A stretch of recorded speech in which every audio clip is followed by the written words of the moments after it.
Search for cleanest and greenest sitio iti Barangay 10 San Miguel Sarata. Balagi ana isayang ka. IFM News. IFM News. IFM News.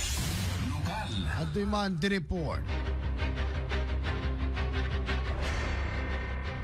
Nagbalin ang isang sangayan ti piyesta ti Barangay 10 San Miguel Sarat Ilocos Norte. Daytoy ket kalpasan ang isang kalti search for cleanest and greenest sitio iti nasa o alugar. Imbatad ti Barangay Captain Leonisa Asuncion ang nagbibinalubal dagiti pito a sitio iti barangay na kunana at ti karantiya for judging ket kasapulan nga dati MRF wenno material recovery facility, segregation of waste, compost pit wenno composting, regular clean up drive, dapayan beautification, overall cleanliness of sitios, other beautification projects can overall impact beauty of the whole sitios. Iti napasamak nga programa ita iso iti aldaw iti evaluation iti Barangay 10 San Miguel maipanggap iti kalinisan program iti barangay kangronaan na iti kalinisan program nga suporta nami nga programa ni Apo Presidente tayo Ferdinand Marcos Sir.